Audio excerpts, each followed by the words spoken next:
Welcome to Chalk and Talk, a podcast about education and math. I'm Anna Stokke, a math professor and your host.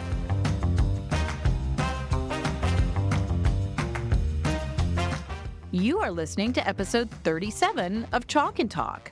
My guest in this episode is Dr. Jo Castelino, who is a teacher and curriculum leader in the UK. A lot of people have asked me to discuss homework on the podcast, and I was pretty excited when I heard about Jo's new book, The Homework Conundrum. So I reached out to her and asked her to come on to talk about it.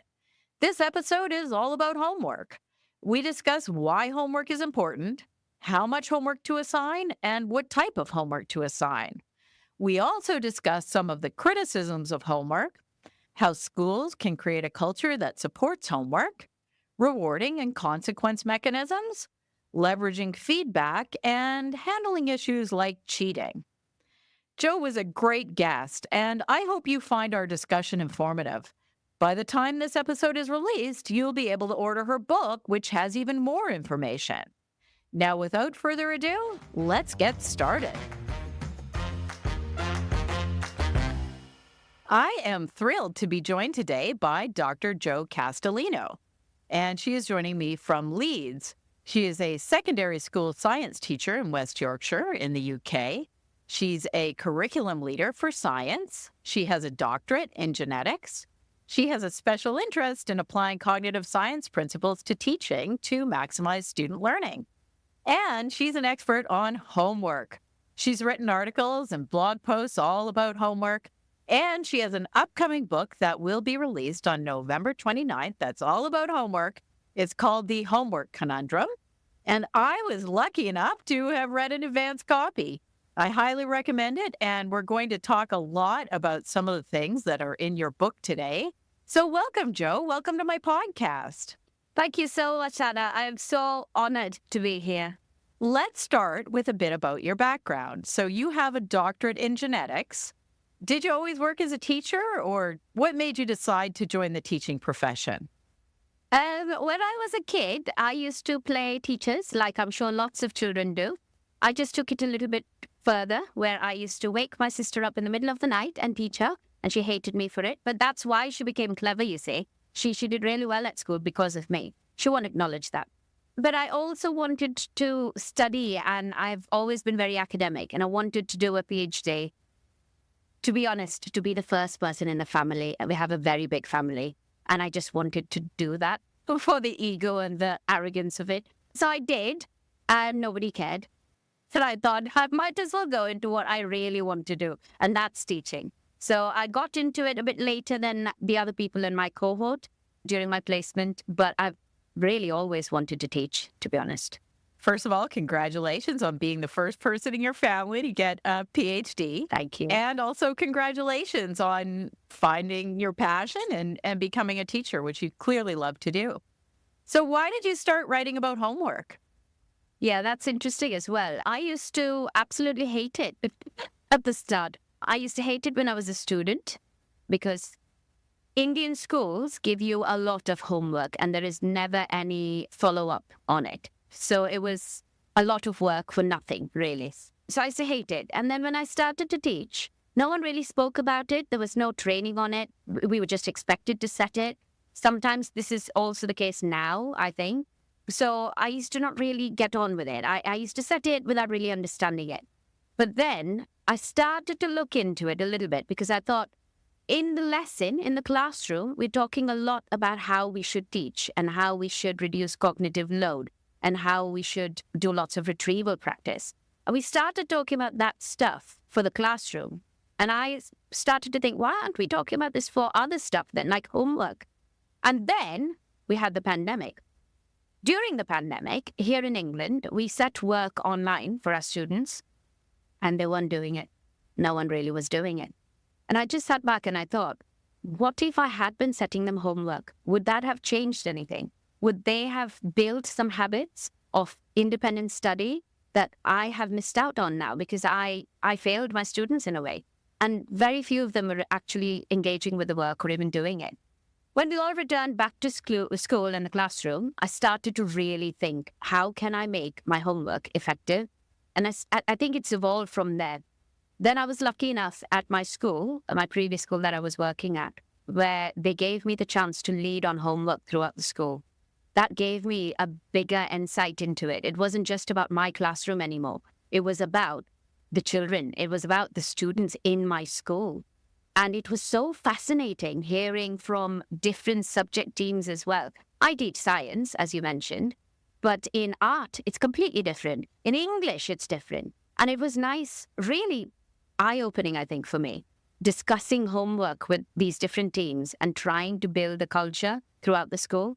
So it's evolved over time, and I understand people's concerns with homework as well, which, I'm happy to elaborate on later. But I get that because I've gone through that myself, and I've got to the stage where I truly believe that if we make it effective and set it right, the benefits are incredible. And I was mentioning to you before we started recording that a lot of people actually ask me to talk about homework on the podcast.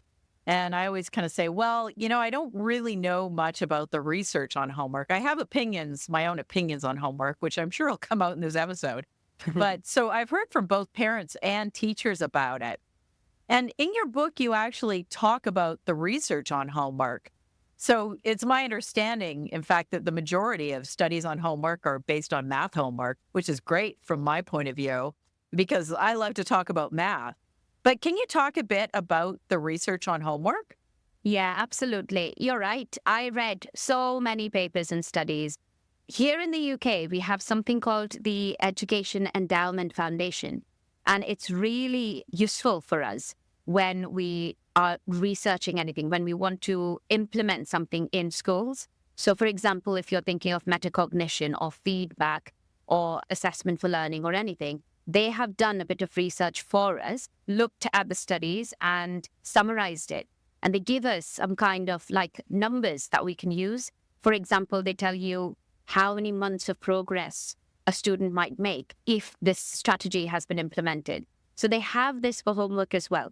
And that tends to be the first port of call for most of us here in the UK who are interested in looking at homework. Now, when you go on there and look at their summary on homework, it's really fascinating because it tells you that at the secondary level, I teach secondary, so they're older students, they can make, on average, 5 months of additional progress if they do homework regularly compared to others. When I first saw that, I thought, wow, we should all be talking about homework. We should all be setting it. But as part of the research into my book, and actually even before that, I looked a little bit more into detail into the studies that they used. And it's so hard, to be honest, because the studies on homework are inconsistent. They are very different. They vary quite a lot. But if you look at the studies they've included, some of them are master's dissertations. Some of them are based not in the UK at all. And then some are based on maths. So it's really difficult to extrapolate what they're saying there and think that this applies to my classroom here. So that figure, as impressive as it is, and the EEF, the Education Endowment Foundation, acknowledge this. They say that the evidence strength is quite weak. And they say that there is hardly any implementation cost. And now that's the fascinating aspect as well. If the implementation cost is low, there are researchers that argue that even if you're not quite sure about the evidence strength, it's still worth trying because it doesn't cost a lot to implement. And that's where I think lots of schools think about homework. They still set it and they expect it to be set because it doesn't cost much to implement, even though that we're not quite sure about the evidence. So in my book, I summarized all of this and a bit more as well. But then I look at what we do know about learning and what we do know works in the classroom and how that might relate to homework. I always kind of wondered about some of the studies I had seen on homework. And actually, I haven't looked into it that closely, I will say. But I would often hear things like students who had more homework do worse in school. And to me, I thought, is that right? Because it's probably also the case that students who were doing more poorly in school ended up with more homework. I always kind of wonder how they separate those things out. So those are some of the confounding factors that you're talking about, right? Yeah, absolutely. There are quite a few, really, because all these different studies, we don't know what type of homework was set. A lot of it is based on self-report. So students or teachers reporting what they perceive to be true. But whether that's actually true or not, we don't know. Sometimes they report how much time they've spent on homework, but how much time was actually spent on completing that homework, we don't actually know that. There's also varying levels of motivation. That's not included. And as teachers, we know how much motivation varies in the classroom. And even with the same student over days or within the same lesson, it's so many things. It's really hard. I feel for the researchers, to be honest. I'm not going to sit here and say that they should have done better. But no, it's hard. It's hard to research something that has so many factors that can impact and has an impact on homework. But yes, you're right. There's a lot of confounding factors. So we have to take that research and think about the general evidence and what is showing us, but not just say, I'm 100% certain that that thing is right, because that's not how it works. But in general, the research kind of tends to support using homework at the secondary level, though, is what you're saying, right? Yeah, definitely. So there is some evidence to suggest there's like a modest relationship between doing homework and attainment and how well students do at school. And it is more so at the secondary level than at the primary level. Now, the primary level, this is not always true, but it is true for in some studies. So some studies have found that even at primary, there might be a benefit. But it does, again, depend on what that homework is.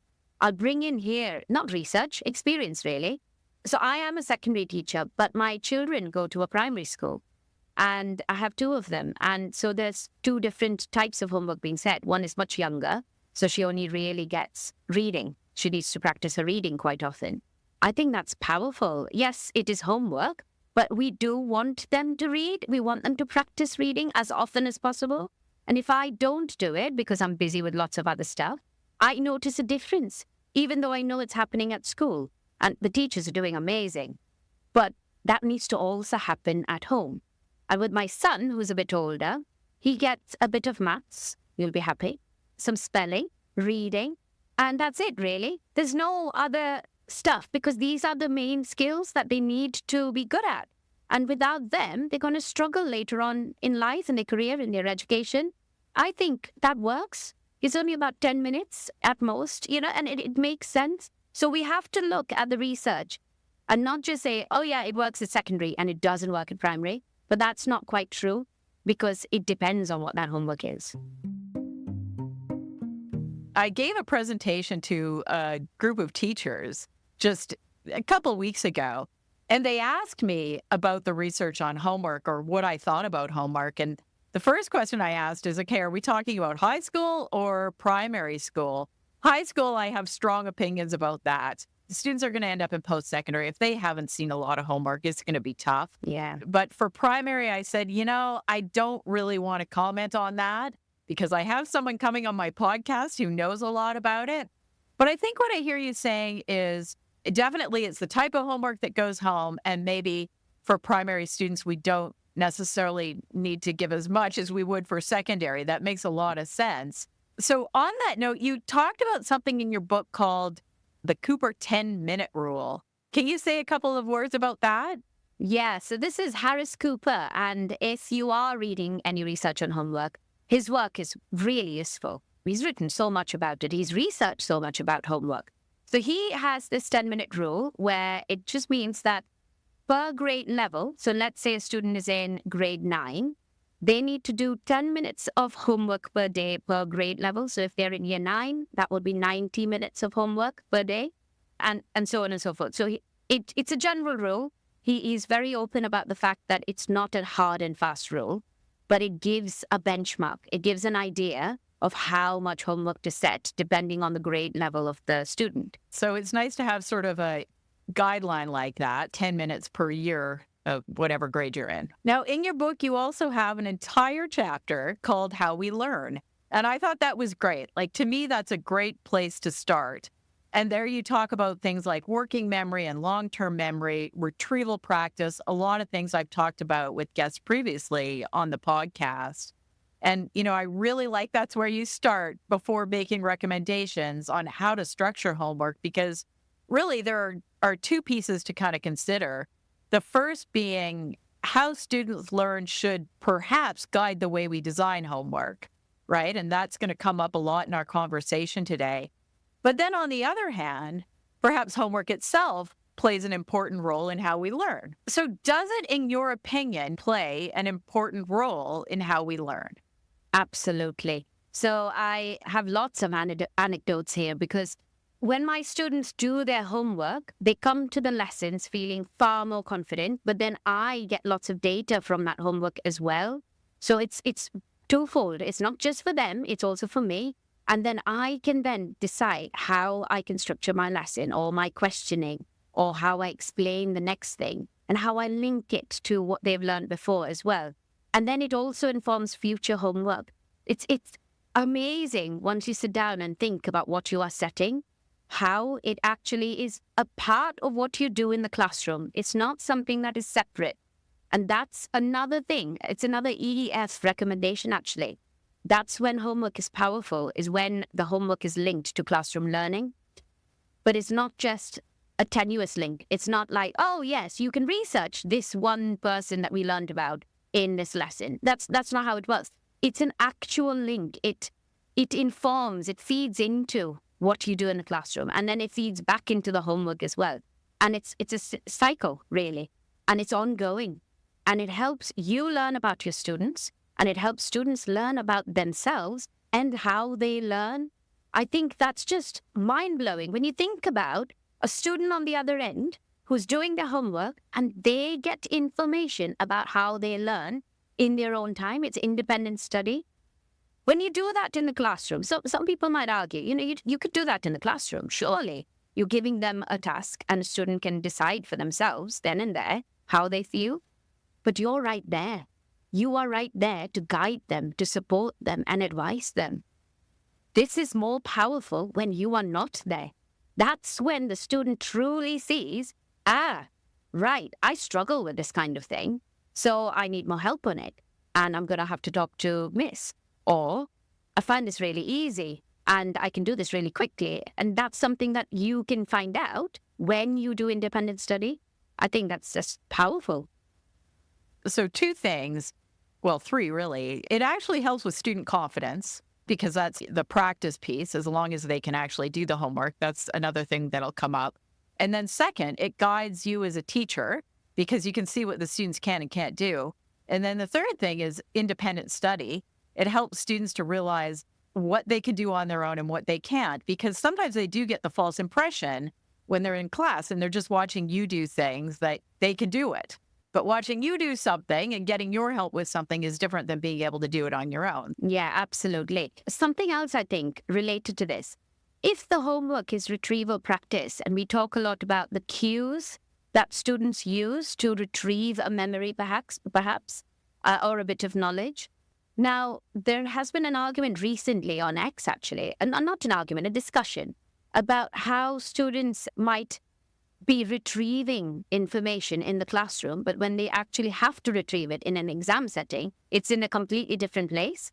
And does that impact their performance?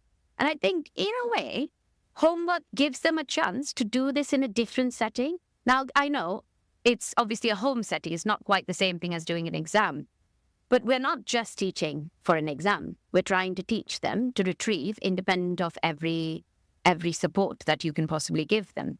Now, I'm not saying you don't give them support with homework. That is, I think, one of the key things. They need to know that the support is there, but they have to use that support independently still. It's not you there guiding them and, just being there all the time. So, yeah, I think that is something we do need to consider when we think about homework. And I think that's when you design the homework properly as well. Can that homework that you have set achieve these things? That's when it's effective, isn't it? Yeah. So the other thing, from my point of view, I see homework as a means of building good study habits. Yeah. And, work ethic and that sort of thing as well. I think that's an important piece. And you mentioned in the book that homework, there appears to be a cyclical relationship between self-regulatory behaviors and homework practices that leads to higher academic achievement. Can you say a bit about that?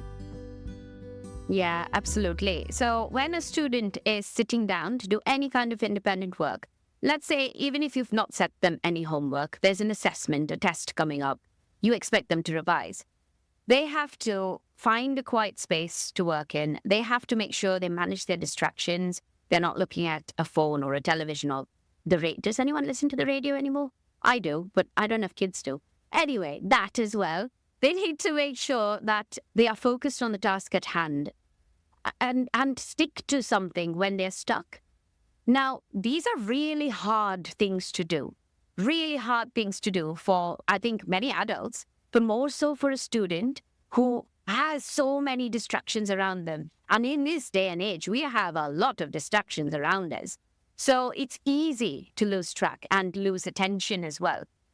Now, if we set homework, we're giving regular opportunities for students to practice those skills, to practice that self-regulation of, I'm going to sit down and I'm going to focus. And I'm not saying we have to set them hours of work for them to achieve this. It just needs to be regular and it needs to be short-ish, so manageable, I think is the best word there. Manageable and sustainable.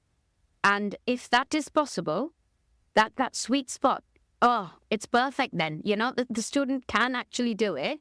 And I've seen this, you see. I've seen it. I teach lots of students who are not the most motivated. I mean, I teach science, for crying out loud. Nobody seems to like it. They come to my lesson and I have to do science. And it's, that's the attitude they've got. And it's my job for them not just to appreciate science as actually the best subject in the world. I know maths is there, I know, but science is better. I'm sorry. I'm so sorry. But I also want them to be able to, feel like they can do it, that it's not something that is unattainable to them. And I think homework can help them with that. So it's not just about self-regulation, it's also a bit of that motivation. Because I think you can self-regulate when you are motivated, can't you? And that can be quite hard for a student, for a young person to be able to do. So that's our job. That's what we do as teachers. We support them in building these skills and we give them feedback on it and we help them grow. So resisting the urge to argue with you about science being the best subject in the world. But you're my guest, so I'll leave that. Okay. But yeah, absolutely. Those self-regulatory behaviors, just knowing you've got to shut your phone off, avoid the distractions and concentrate. Like if we can build as much of that in students as possible, it's really going to help them succeed. Let's talk about designing effective homework. That's important. A common theme in your book is that the type of homework and how much homework is assigned and how frequently it occurs matters. So let's go through some of those things. So the first thing, you mentioned that homework must incorporate retrieval practice. So I take that to mean that it should involve practicing or recalling or working on things that the student has already been taught or learned in class. Have I got that right? Yeah, I would say so. Okay, so what about things like pre-reading type homework? So you're going to be teaching something the next day and you ask the student to read something in advance to prepare. Yeah, so I think it does depend on the students that you are giving this homework to. Now, the majority of students, I would say, are what I would call novices in whatever you are teaching them, because that's why you're teaching them. They don't know it.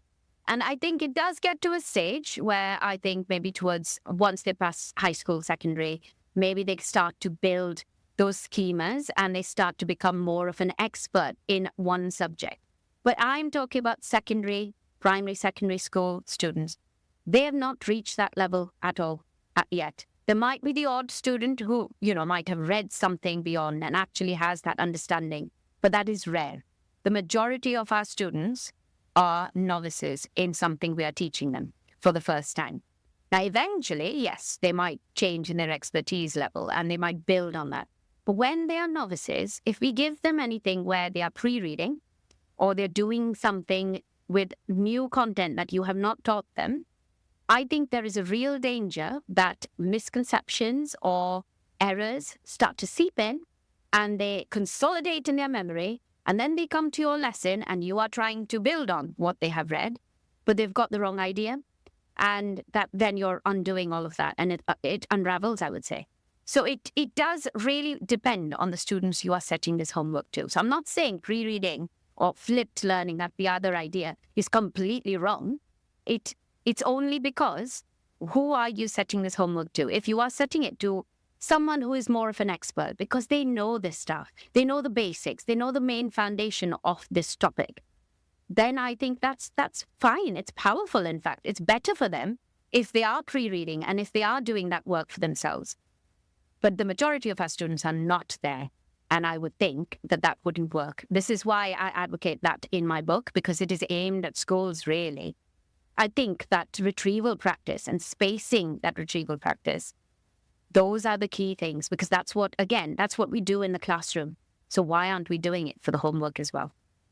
I think I hear you talking a bit about what's called the expertise reversal effect, right? Yes. Or if you talk to behavioral scientists, they have something similar called the instructional hierarchy. The idea is that for a novice, you really do need to explicitly teach things. You can't really expect them to learn the things on their own. A few will be able to, but most will not. And so most students actually in K-12 are novices. At the university level, we do often do things like pre-readings for, higher level classes, or when students know a fair bit, but you have to be careful about it. And on that note, I did want to just sort of follow up on flipping the classroom, because that's something we've heard a lot about, maybe not as much in recent years. It was maybe a bit more of a fad a few years ago, but the idea is that the student has to learn the lesson at home. So maybe they're given a video or something like that. That's a lot of homework, actually. And then they come to class and they work on things in the class. What do you think about that sort of thing? I actually tried it. So when it was a fad here as well, I think, because I was, just starting to train or quite early in my career.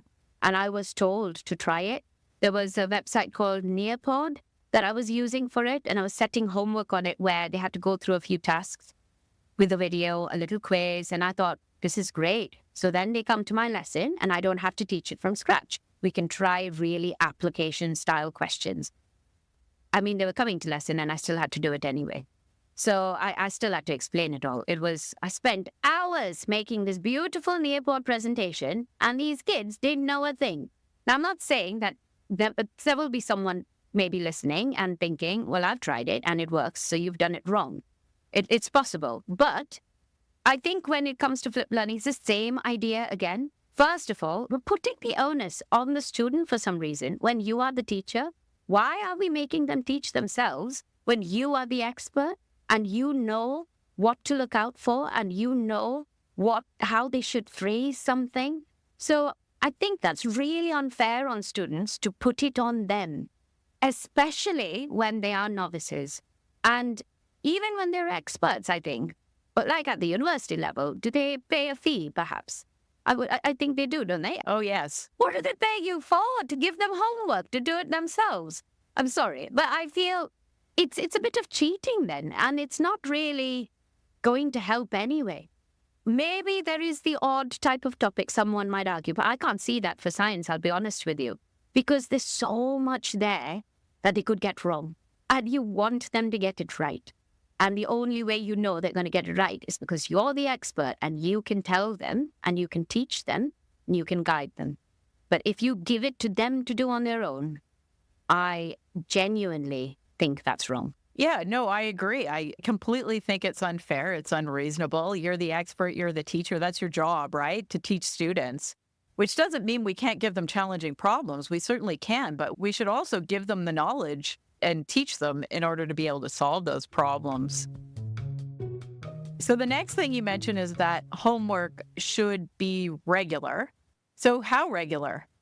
Yeah, again, that depends quite a bit. So when I led on homework in my school, my previous school, there were some subjects like science, English, maths, you'll be pleased to hear, who saw their classes really often. I mean, I think we saw our classes nearly every day.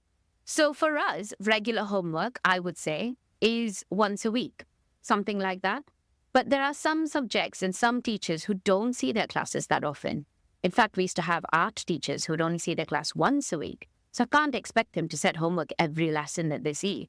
So regular does depend on how often you see your class and how much content that it is that you want them to know and practice. For big hitting subjects like science and English and maths, when there's a lot that we need to get through as well, I would say regular is about once a week, or where they have a reasonable amount of time to be able to do it. So if it's less than a week, as long as you think that that is a reasonable amount of time for them to do it, fair enough. I set homework every week because I think less than that. If someone had set me anything and gave me less than a week to do it, I would be a bit cross. I wouldn't like my head teacher coming to me and saying, I want you to do this in 2 days' time. The other aspect of regular is, I would say, setting it on the same day each time, because then we spoke about self-regulation. Part of it is organizing your time. As teachers, I wouldn't want to know something I needed to do randomly or sporadically. So, oh, right, you have to do it in 2 days, or next time it's every 3 days, or next time it's something else. For example, let's say I see my class 4 of the 5 days of the week, and I set homework on a Wednesday, so it's every Wednesday, and they know what to expect. They can plan their time. I know what I'm doing. I can plan my time. I think it helps motivate because it's a routine that we can all get into, and it means we know what to expect. It's not unexpected. It's not something you can't control. I think, again, it probably depends on the level the student's at, how frequently, right? Actually, I'll say for my university class, when it's a first-year class, I give them problems to do every day. Yeah. But I mean, I'm also not marking them, right? So that makes a difference too. And we should talk about that later. Like a lot of our homework is actually online homework, so it's instantaneous feedback. But I do actually expect them to keep up. So I give homework after each topic's covered. The reason really is that math really builds on itself, right? So if they don't practice the first topic, it's going to be hard to do the next topic. Yes, absolutely. But yeah, the point is it should be regular. And you also mentioned it should be set at the right amount. So how do you determine what's the right amount? Yeah. So I think that 10-minute rule is part of it. But I think what that 10-minute rule is forgetting is, or people who use it are forgetting, is that is how much homework they should do in sum altogether, not just for your subject. Now, as a student who is doing a few subjects, we have our GCSE students doing about 8, 9 subjects. We can't expect each subject to be giving them 90 minutes worth of work per night. It's insane. They need to do other things. One of the things people have against homework is children need to have their lives. They need to do other extracurricular activities. And I get it. And I support that. My son does lots of football, but we still make time for his spelling. We still make time for reading and writing and maths because that's important. But if he had hours and hours of work, we would not be able to do that. So I think it's important to consider a whole school approach. Now, this is obviously for schools. At university, it's a bit different because that's the course that they've chosen. So that makes sense. Absolutely. If you set homework every day, it makes complete sense. At the school level, you've got students doing lots of different subjects, and you cannot expect them to spend every day on every single subject. So it needs to be a bit of a whole school approach. Now, some schools, what they do is they decide for the subjects that on Monday, you're going to get maths. On Tuesday, you're going to get English. On Wednesday, you're going to get this.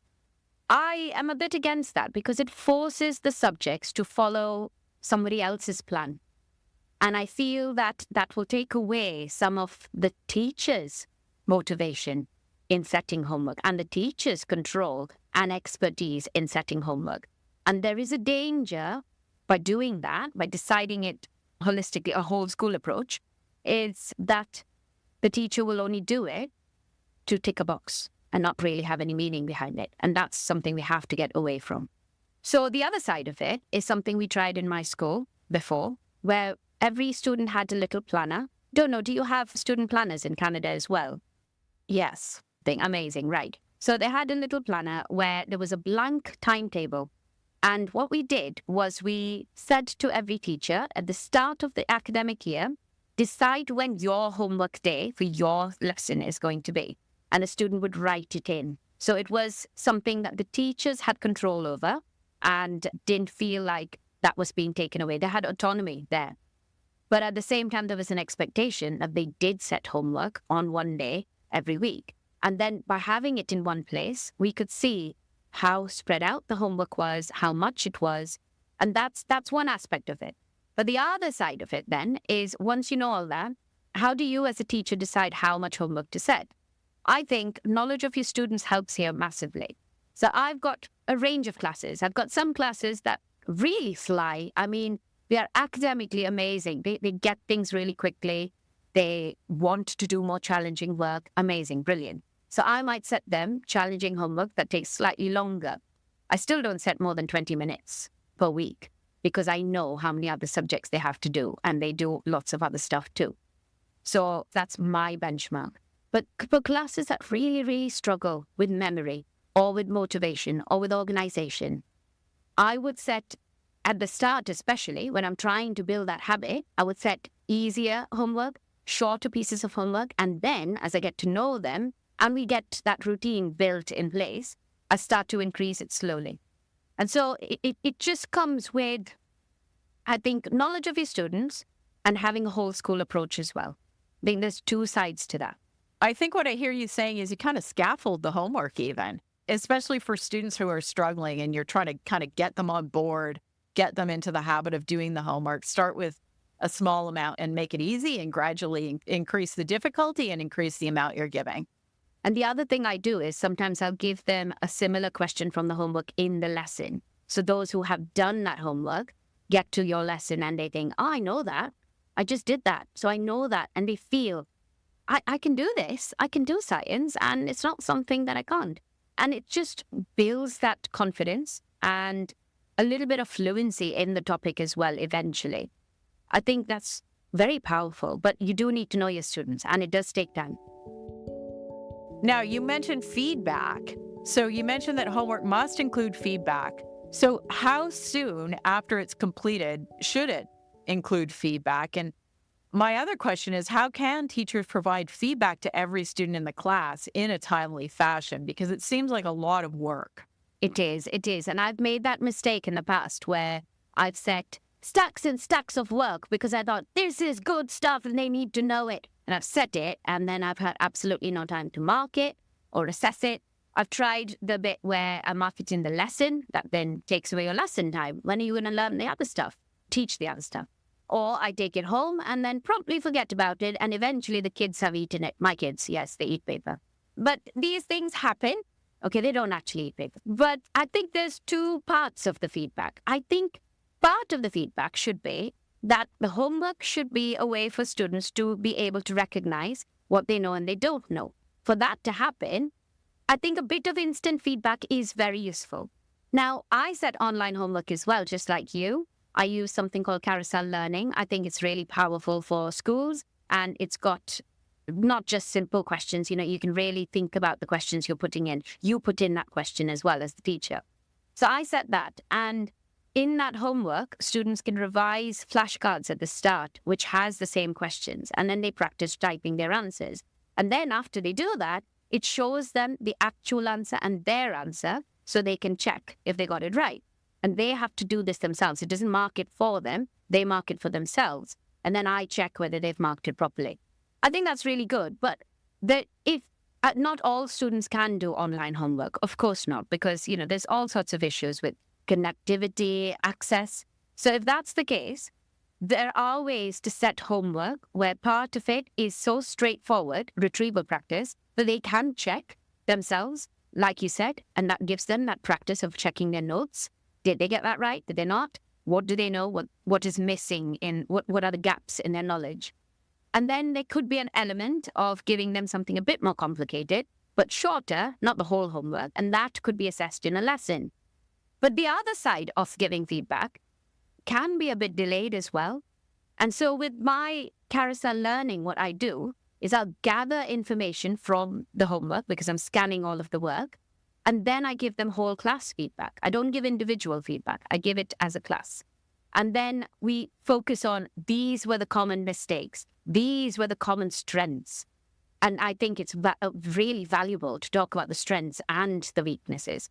And this is how I highly recommend you do it. Like this person did it here. No names, all anonymous, but this person did it exactly right. And this person clearly Googled their answer.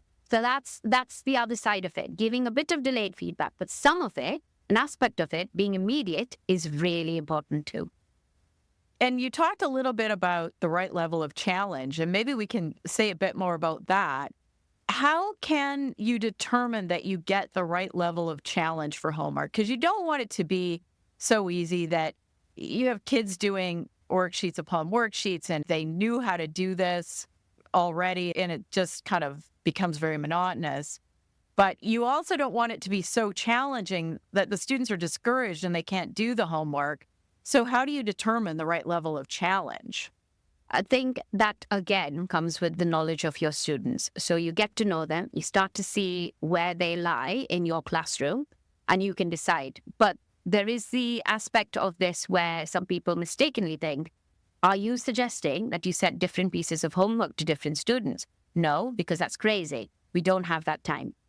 Ideally, yes, that would have been perfect, but we just don't have that time. So it needs to be sustainable for the teacher as well.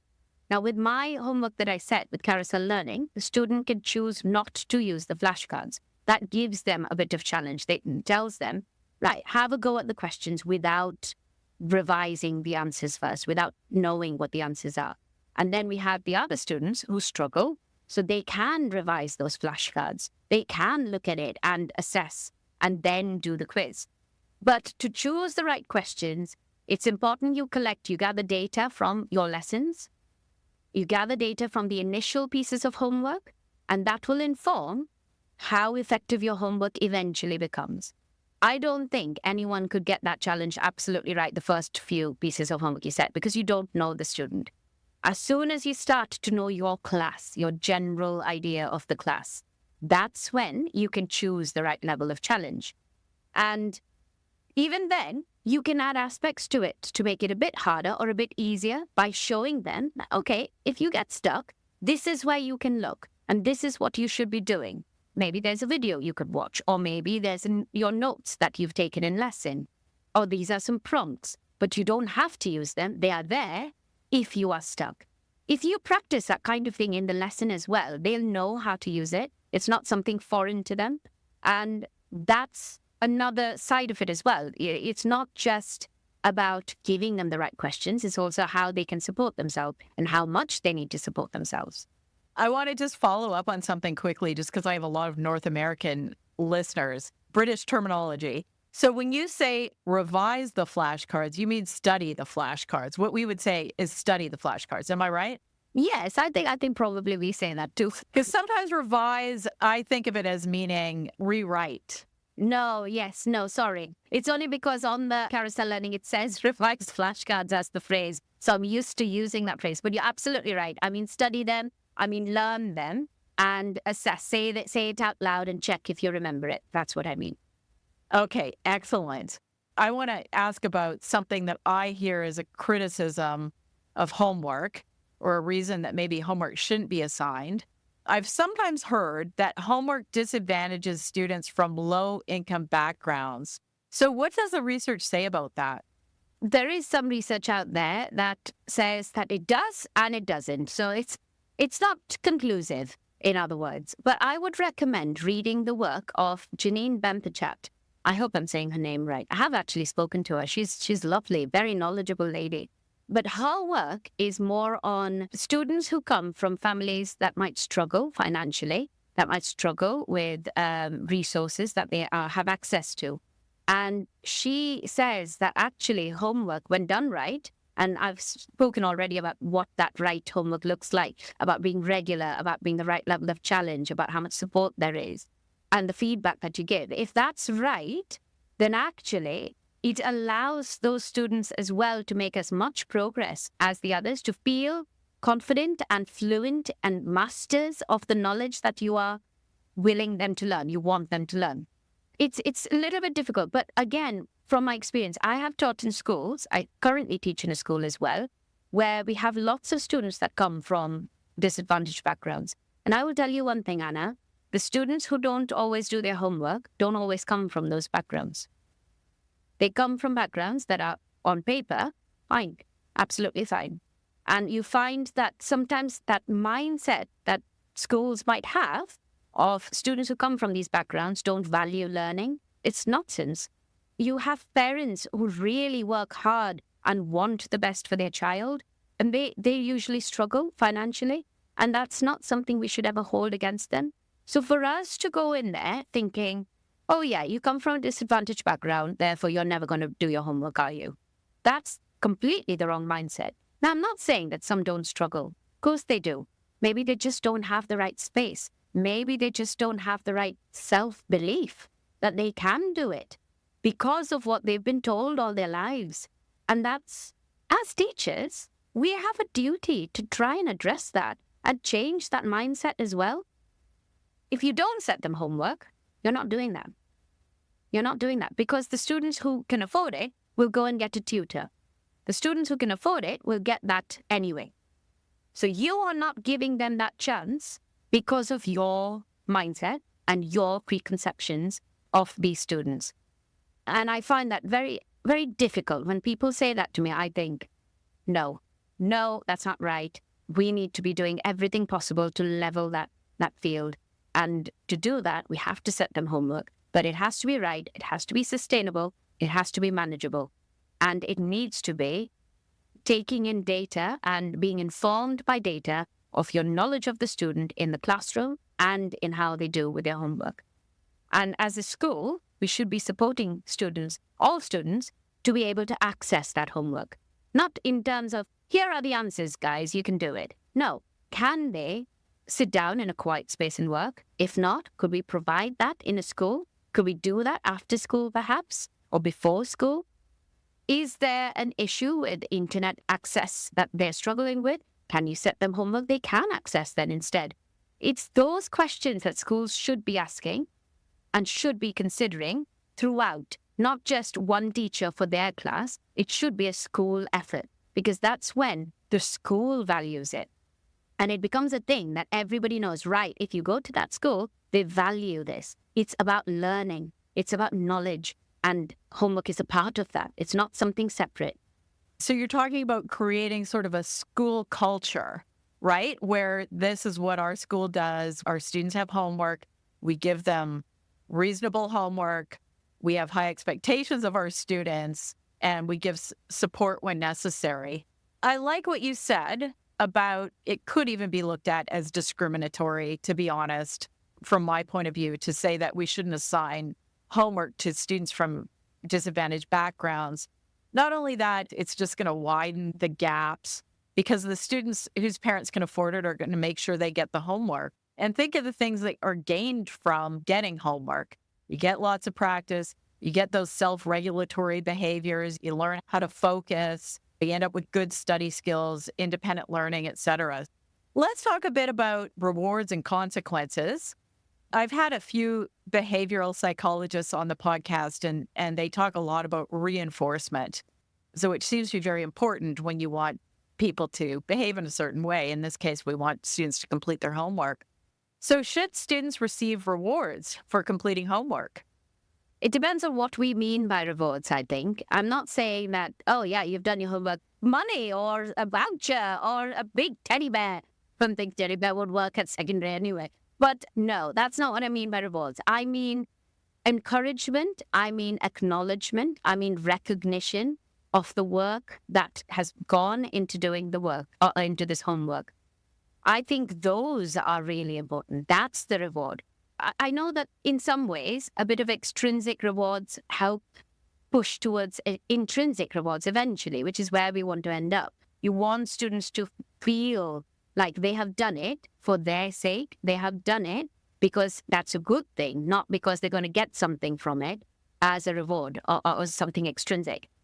But I think if you have that right culture and you're talking about, well, you do your homework, now see how well you're doing in the lesson. See how much you know. See how confident you are. That's the kind of thing I mean when I say rewards. So you had some comments about the importance of high expectations. And you had a phrase, which is as follows: what you permit, you promote. if we permit little effort or incomplete work, we are promoting this work ethic. So I'm wondering if you can follow up on that a bit. And maybe this brings us to the consequence piece. So whether students should face consequences for not completing homework, because there are students who just won't do anything. No, I agree. I can't take credit for the first bit, what you permit, you promote, because I don't actually know. I tried to look this up. I couldn't work out who first said it. So if any of your listeners know, please do let me know and enlighten me, because I can't give them credit. But I did say the next bit, because I can take credit for that. This is true, not just for homework. It's true for all management in terms of behavior and just your classroom in general. So in the classroom, if someone is talking while you are explaining something and you've just let that be, then you're promoting that. And more students will start to talk, and more of that little chatter will start to build. And suddenly the norm in your classroom has gone from maybe of silence when you're speaking to, oh, it's fine if we speak when Dr. Castelino is explaining something. It's normal, it's allowed.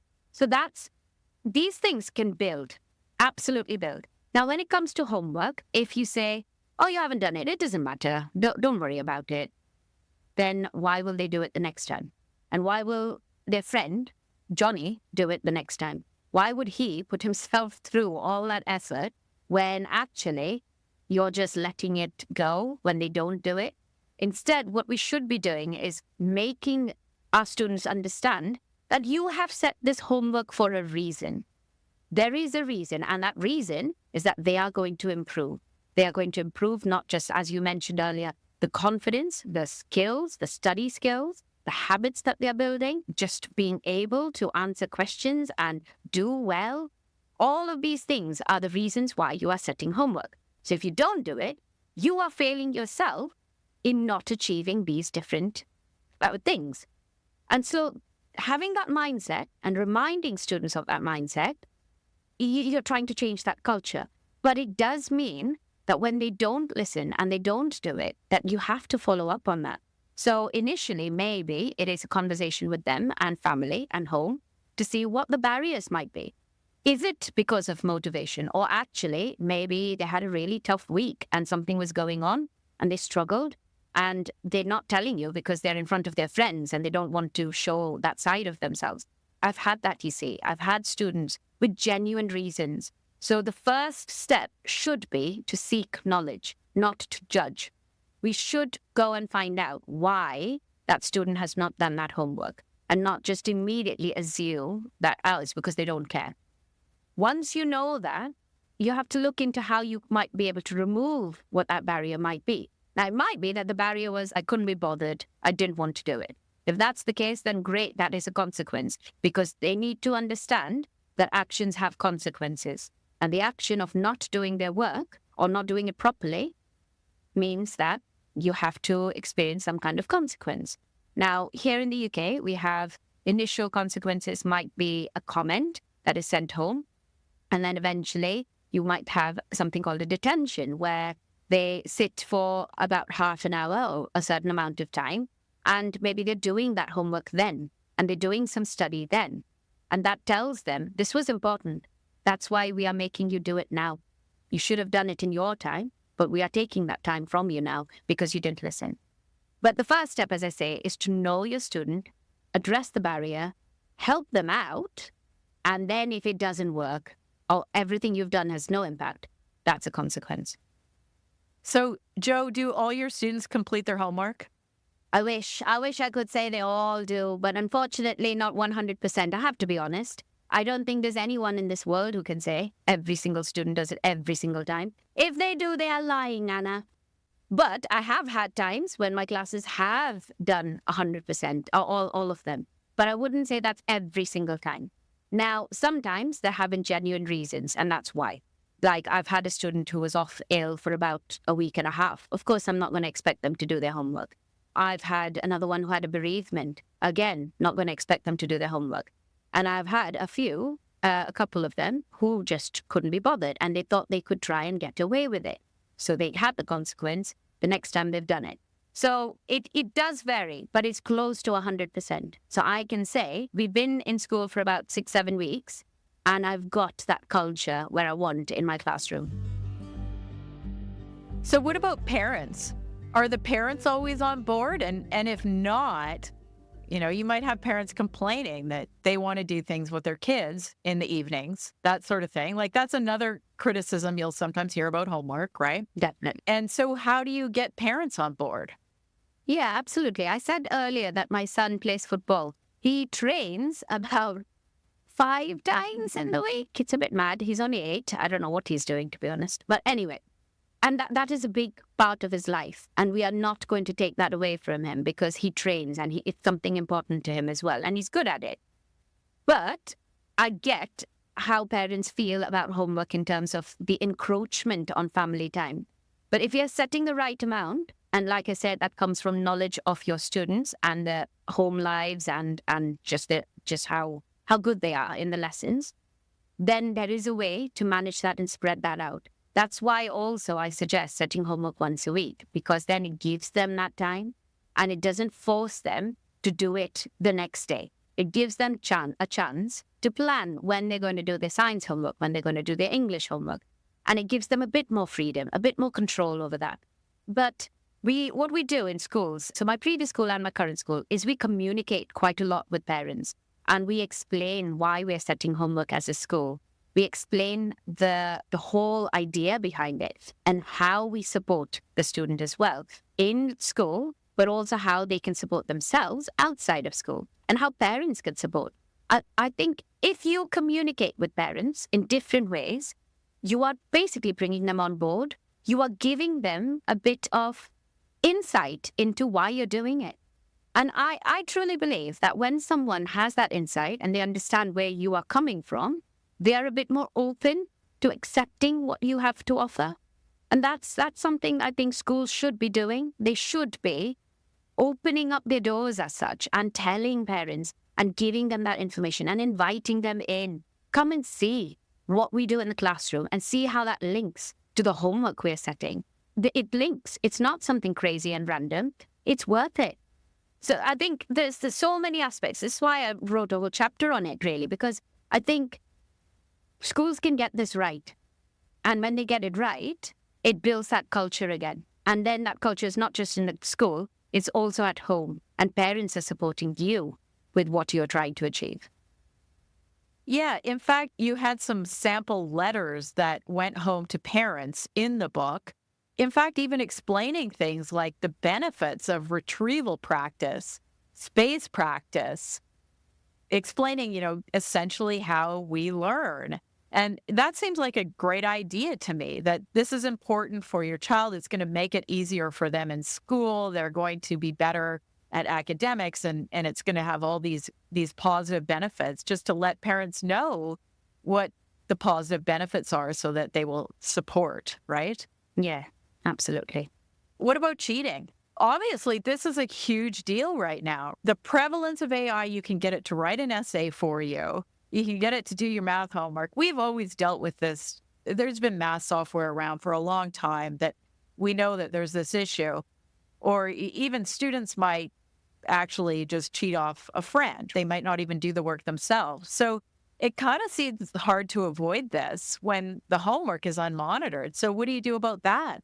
So like you said, cheating has always been there, hasn't it? Like I remember going to school and someone writing it on the bus and copying it from someone.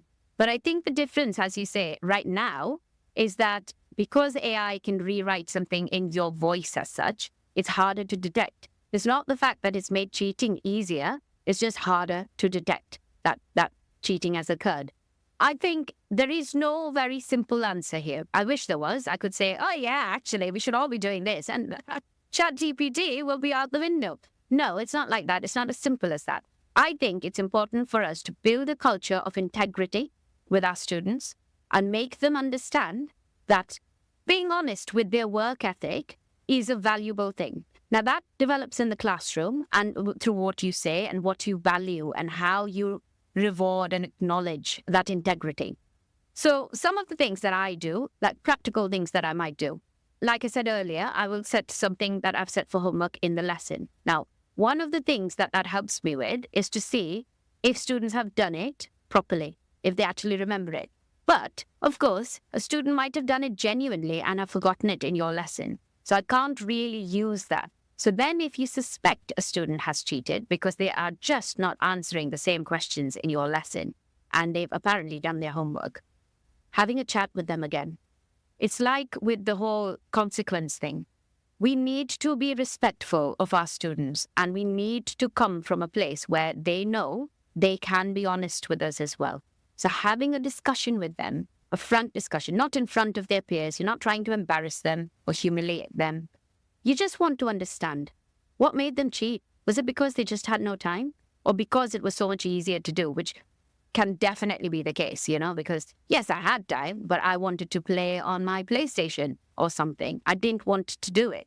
But then making them see that doing that is just failing themselves again. And that is something that you cannot abide by, because that's not integrity. That is not a work ethic that you are trying to develop. And it's about then also praising the students who can do this and who do this, or even praising honesty. If they say to you, yeah, I cheated, I'm sorry. And you say, thank you for your honesty. That's excellent. That's a great starting point. We need to now do something about this. How can I help you do something about this? And then getting parents on board too. Getting them to see and almost oversee, almost not check that they're not cheating, but be a part of it too. Not do the homework for the child, but to be a part of the process of doing the homework. It's a big thing doing this work, and they are a part of it, and they're checking that the student is doing it well as they can. And it's a culture thing, really, Anna, I think. It's no easy answer. It's something that you try and build over time, and that you all have to be singing from the same hymn sheet. You should all be saying the same types of things and knowing and feeling and valuing the same types of things. But I wish there was a nice, easy answer. Maybe one day AI will give us the answer, because apparently it's giving everybody the answer. But at the moment, this is what I would suggest. This is what I do. And I think there is value in that. Because in this world out there, how much is integrity valued? A lot of false misinformation is valued instead. And we want to try and change that, don't we? So I think it's worth us fighting. It's worth us fighting against the robotic AI. What about low stakes quizzes, though? Could their homework be, I'm going to give you a quiz on this concept that we learned this week. And so their homework could be preparing for that quiz. So you give them problems to do, to work on, to prepare for that quiz, because they can't use AI on an in-class monitored quiz. No, they can't. You're absolutely right. I do sometimes think about the few students I do teach that struggle so much with their memories. I've got a class currently, and it's honestly, I teach them every day, and they forget from one lesson to the next what I have said. And then for them, I have to also be understanding that even if I do set them work like that I have to have that element of trust in them, that they are doing it. But you're absolutely right. For the majority of students, that is a great way to check. Are they truly engaging and thinking about that work, not just doing it for the sake of it? And it's a nice way. It's kind of like asking the same types of questions in lesson type thing. But yeah, absolutely. I think there are ways to try and support and develop that love of learning. It's about the love of learning. Okay, so final question. If you were a teacher in a school in which you'd been advised or perhaps told by your principal not to assign homework, how could you convince your principal that homework is worthwhile and important? Well, it depends. Are they ordering me, or are they just telling me and they are open to learning? Because if they're ordering me, I'd probably just leave. But the other option is give them my book. No, I mean, I would talk about what the purpose of learning is in that school. I would have a chat with them about what are the core principles and drivers of learning that we want to achieve in the school. And most of the time, I'll be honest, I think it will marry perfectly with what homework is trying to achieve. So then I will relate that to, don't we want our students to be prepared for independent study? Because that's what we expect them to do. We expect them to do it in schools. And then definitely when they leave our school, we want to equip them with those skills. I mean, people talk about schools giving students not just the knowledge, but the skills to prepare themselves for life. These are those skills. This independent study skills are what is going to set them up, not just for learning for an exam, but also just for life. The organization, the timekeeping, the removing distractions, these things are powerful things, and we want students to be able to do that. So I would do two things. I would check what the driver is for teaching and learning in the school, and then I'd relate that and then talk about the skills that we can build with homework as well. That's great advice. So I want to thank you so much for sharing your time with me today. I know you're really busy. You have a full-time job as a teacher, and you're clearly an excellent teacher. So I really appreciate you coming on and talking about your book with me today. It's been a pleasure. Thank you so much, Anna. I've really enjoyed talking about this, and it's been fascinating to hear your thoughts as well from Canada. And also, I really appreciate the fact that you agreed with me that science was a better subject. So thank you for that. But wait a minute. I did not. All right. Well, thank you very much. Thank you. As always, we've included a resource page that has links to articles and books mentioned in the episode.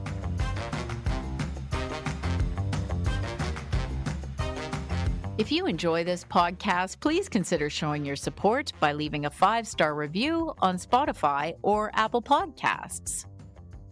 Chalk and Talk is produced by me, Anna Stokke, transcript and resource page by Jasmine Boisclair, social media images by Nicole Melem Gutierrez. Subscribe on your favorite podcast app to get new episodes delivered as they become available. You can follow me on X for notifications or check out my website, annastokke.com, for more information. This podcast received funding through a University of Winnipeg Knowledge Mobilization and Community Impact Grant funded through the Anthony Swady Knowledge Impact Fund.